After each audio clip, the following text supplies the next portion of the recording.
Eccoci qua ragazzi a un nuovo video, una nuova recensione di un altro prodotto della 8-bit DO.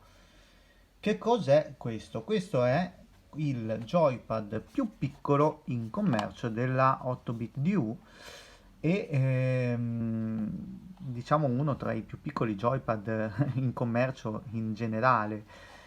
Questo è l'8-bit DO02. Esisteva già la versione 1. La versione 1 aveva le forme e i colori della Wii e del Famicom. E questa versione invece ha i colori della Switch Lite. Esiste appunto di color giallo, la versione turchese e la versione corallo. Andiamo un attimo a vedere come si presenta la confezione. Intanto la confezione, come vedete, si presenta molto molto piccola, compatta. Come vedete purtroppo è leggermente rovinata perché mi è stata spedita in una busta direttamente dalla Cina. È già un miracolo che sia funzionante. Comunque sul retro, come vedete, ci sono delle informazioni. Ci dice che è compatibile con Nintendo Switch, macOS, Windows, Steam, Android e Raspberry Pi. Questa appunto è la versione gialla. Sul lato è abbastanza anonima, anche l'altro lato è anonimo, sotto non c'è niente, sopra c'è solamente il gancetto per appenderlo. Andiamo a vedere l'interno della confezione. Allora, nel momento in cui andremo ad aprire il nostro joypad si presenterà così. Quindi appunto c'è questo nostro mini joypadino che andremo a togliere. Dopodiché sul retro abbiamo il foglietto illustrativo della 8-bit DU che ci insegna come abbinare il joypad alla Nintendo e agli altri vari sistemi operativi. Ci dice lo status della batteria, come capire se la batteria è carica o meno, quando la batteria è scarica o meno, come accendere il joypad e ci dice che la batteria, praticamente questo joypadino, si spegne automaticamente dopo 15 minuti. All'interno della confezione, a parte questo, c'è anche un gancettino per poterlo tenere tipo qua sul, aspettate, vediamo subito, per tenerlo appunto al polso, questo che andrà messo qui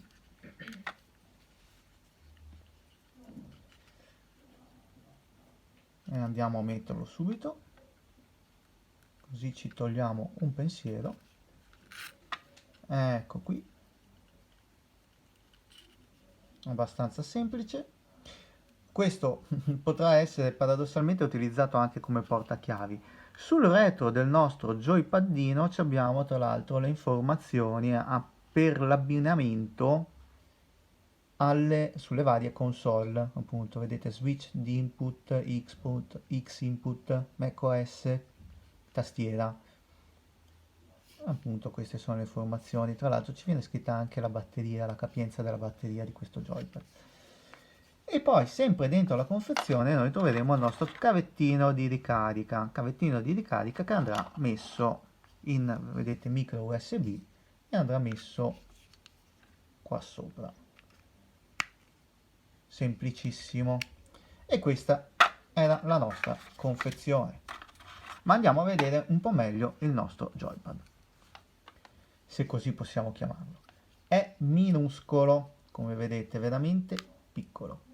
Sta nel palmo di una mano e per farvi capire un po' le dimensioni ve lo metto in paragone ad altri joypad, quali per esempio il joypad Super Nintendo ufficiale della Nintendo, vedete le dimensioni, poi il joypad Pro Controller sempre della Nintendo, tanto per capire un attimo le forme lillipuziane di questo joypad. Questo sta praticamente come la dimensione dell'impugnatura del joypad della Switch. del Pro Controller.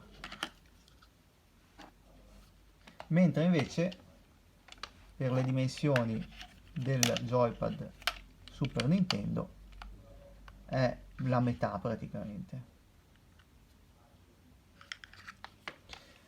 Bene, andiamo a vedere un attimo cosa ci troviamo in questo joypad. Troviamo la croce direzionale, il pulsante Select e Start, il pulsante B, A, X, Y, situati nella stessa nelle stesse posizioni dei joypad della Nintendo Switch, e addirittura un pulsante L e R che sono molto clicky. Sentite? Questi invece, allora questi sono proprio micro switch, mentre questi sono con pad all'interno, sentite? Questo anche micro switch, e il joypad con croce direzionale e perno centrale, quindi fatto molto molto bene. Il retro, come vedete, invece è bombato, quindi insomma l'impugnatura non so neanche io come dirvi come dovrebbe essere tenuto, molto piccolo. Però io di solito mi sono trovato bene tenendolo così e giocando. Ma adesso andiamo un attimo a vedere il suo funzionamento. Quindi qua abbiamo la nostra Nintendo Switch Lite. Andiamo ad accendere la console, mettiamo un piccolo rialzino dietro che così la vediamo meglio. Eccolo, adesso qua mi si è attivato il SNES, il joypad della SNES, ma noi non vogliamo quello, noi vogliamo questo. Quindi l'abbinamento, qua ci sono diversi sistemi di abbinamento, come vedete, appunto Y e pulsante power per la Switch. Il pulsante power è questo qui, quindi Y e pulsante power noi lo andremo ad accendere così.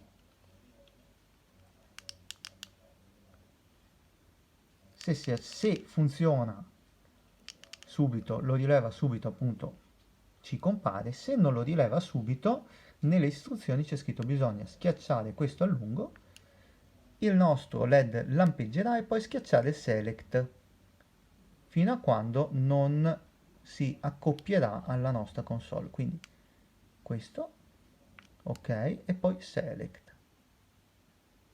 E ora dovrebbe funzionare in teoria.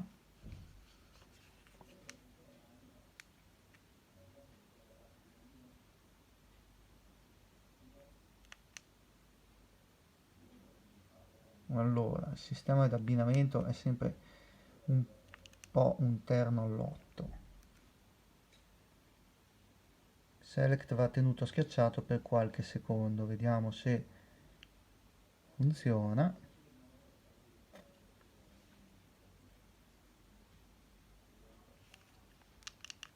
Ma se noi non andiamo a rilevare il nostro joypad, la vedo dura. Cambia impugnatura.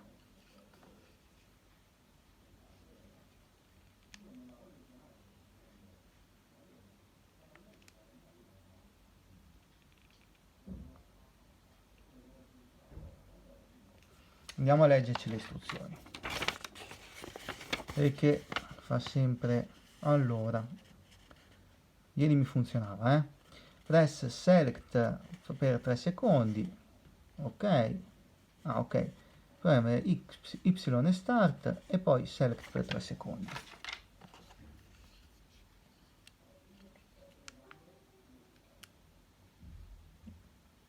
Eccolo qua. E infatti l'ha rilevato. Non so per quale motivo non riuscivo a farlo funzionare. Comunque quando si connette, vedete, il LED posto inferiormente si illumina di blu. Ora, ci sono anche degli altri trucchetti oltre a questo, nel senso noi adesso abbiamo collegato il nostro joypad alla Nintendo Switch, però ci mancano dei... mettiamo un po' a fuoco, ci mancano dei pulsanti tipici, come appunto l'home, per poter tornare alla schermata principale. Tipo, per esempio, se noi siamo qua e noi vogliamo tornare alla schermata principale, come facciamo? Andiamo a vedere subito. Andiamo. bisogna schiacciare il pulsante select e il pulsante in basso contemporaneamente. Ed eccoci, vedete? Rimettiamo un attimo a fuoco e vediamo il funzionamento del joypad con un gioco.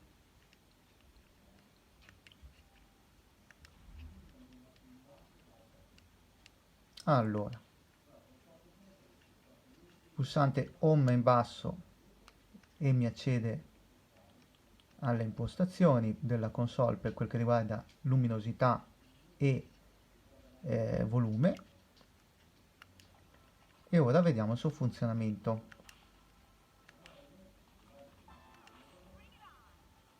Questo è Street of Rage 4.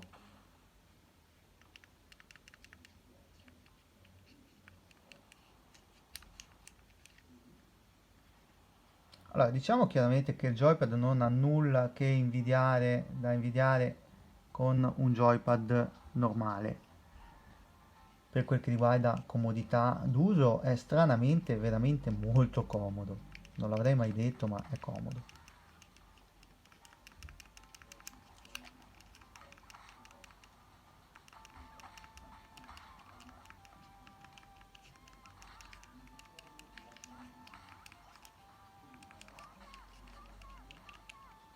Vedete? Davvero comodo. Risponde bene, il D-pad è veramente immediato, e anche se lo si tiene così, magari non è tanto comodo per i pulsanti LR, però per quel che riguarda i pulsanti principali davvero non c'è nulla da dire. Fa il suo dovere. Ma andiamo a vedere un altro gioco. Schiacciando home vi voglio far vedere un picchiaduro. In questo caso abbiamo Gals Fighter.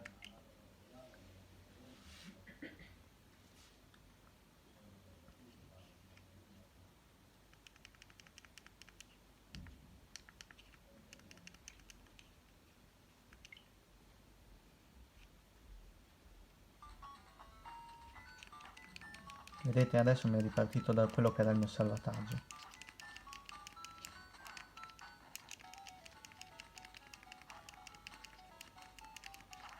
Vedete, funziona decisamente molto bene.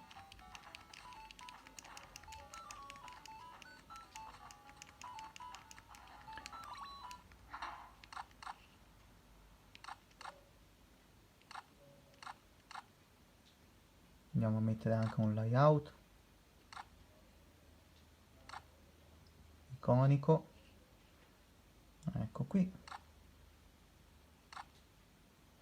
Questo gioco è molto bello, ve lo consiglio se non l'avete mai provato. Ok.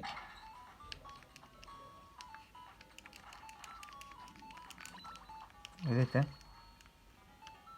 È tutto appunto molto immediato.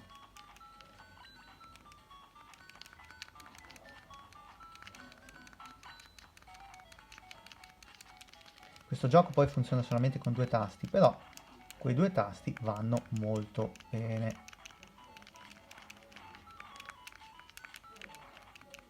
Questo gioco è un gioco uscito inizialmente per Neo Geo Pocket Color, come vedete. La grafica è molto semplicistica, però appunto è sempre un gioco SNK molto molto immediato e fatto decisamente bene, quindi appunto vi consiglio anche questo.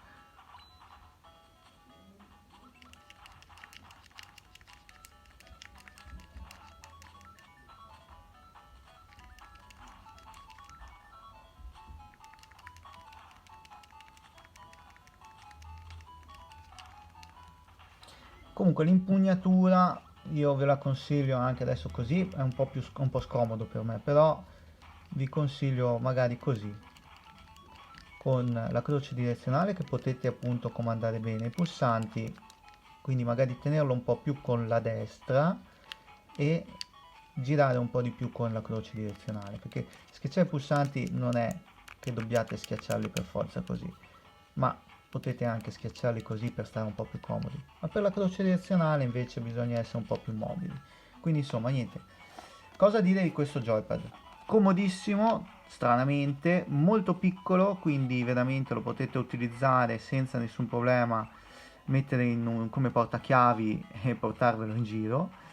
Anche semplicemente per farlo vedere ai vostri amici, perché susciterà di sicuro un sacco di curiosità nelle persone che lo vedranno. E mi raccomando, no, non andate a spenderci troppi soldi per una cosa del genere, perché sì, è un buon joypad, però il suo valore si assesta sui 10 euro massimo, a mio parere, perché è un giocattolino alla fine, niente di più. E quindi niente, per questa recensione è tutto e noi ci vediamo alla prossima recensione. Se vi è piaciuto il canale, mi raccomando, mettete mi piace e iscrivetevi appunto al canale. Ciao a tutti!